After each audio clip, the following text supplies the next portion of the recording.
உலகமெங்கும் உள்ள அனைத்து இறைமக்களுக்கும் வணக்கம். நீங்க புதுசா எங்க வீடியோ பார்க்கறதா இருந்தா, கீழே இருக்கிற சப்ஸ்கிரைப் பட்டனை பிரஸ் பண்ணிட்டு, பெல் ஐகானையும் கிளிக் பண்ணிக்கோங்க. அப்பதான் நாங்க புதுசா போடுற வீடியோவோட அப்டேட் உங்களுக்கு கிடைக்கும். வாங்க இப்ப வீடியோக்குள்ள போகலாம்.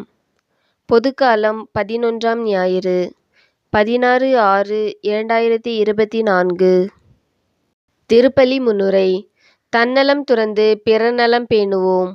இறையேசுவில் இனியவர்களே, இன்று தாய்திரு அவையானது பொதுக்காலம் 11ஆம் ஞாயிறை சிறப்பித்துக் கொண்டிருக்கிறது.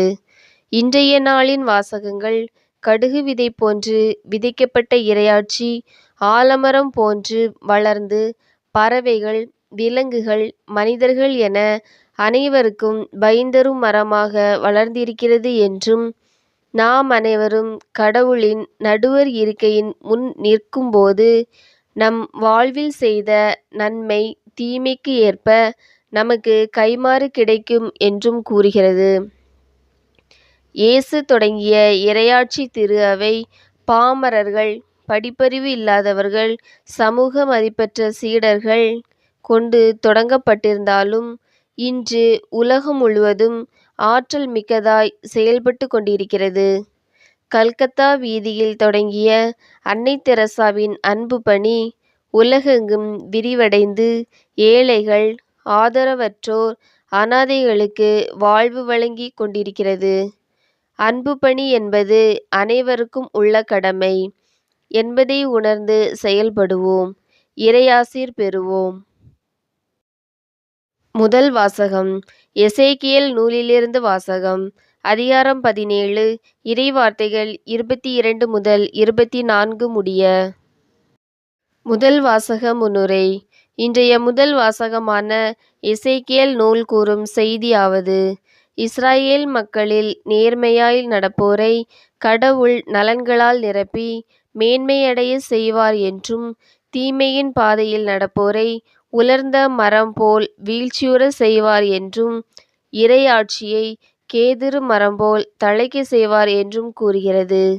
இறையாட்சியின் நன்மக்களாய் வாழ வேண்டும் என்று கூறும் வாசகத்தை கேட்போம். இரண்டாம் வாசகம். திருத்தூதர் பவுல் கொரிந்தியருக்கு எழுதிய 2ஆம் திருமுகத்திலிருந்து வாசகம். அதிகாரம் 5 இறைவார்த்தைகள் 6 முதல் 10 முடிய. இரண்டாம் வாசக முன்னுரை. கொரிந்தியருக்கு எழுதிய 2ஆம் திருமுகத்தில் தூய பவுலடியார் தரும் நலமிகு வார்த்தைகளாவது: கடவுளில் நம்பிக்கை கொண்டுள்ளதால் நாம் துணிவுடன் வாழ்கிறோம்.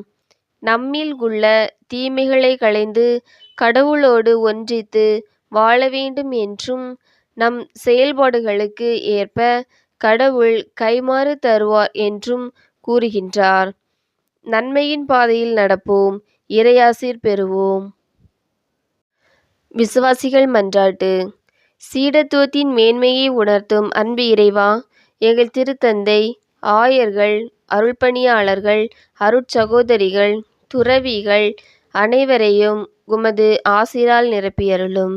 அவர்கள் 100 மடங்கு விளைச்சலை தரும் நல் விதை போன்று அன்பின் வழிகாட்டிகளாகவும் இறையாட்சியின் சான்றாளர்களாகவும் விளங்கிட வேண்டுமென்றும், இறை அளித்தல் பெருகிட வேண்டுமென்றும் உம்மை மன்றாடுகிறோம்.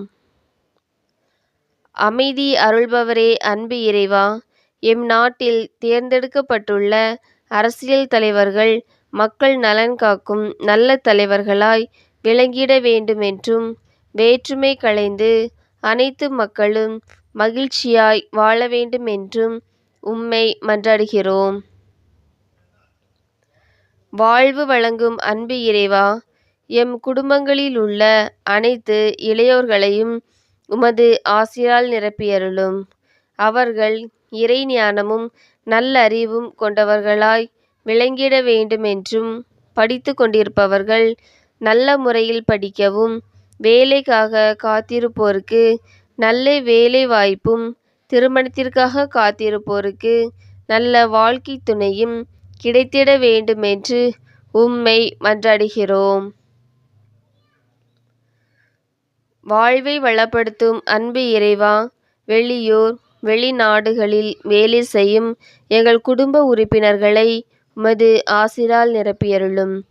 அவர்களுக்கு வேலை செய்யும் இடங்களில் நல்ல பாதுகாப்பும் நல்ல உடல் நலமும் வேலைக்கு ஏற்ற ஊதியமும் கிடைத்திட வேண்டுமென்று உம்மை மன்றாடுகிறோம்.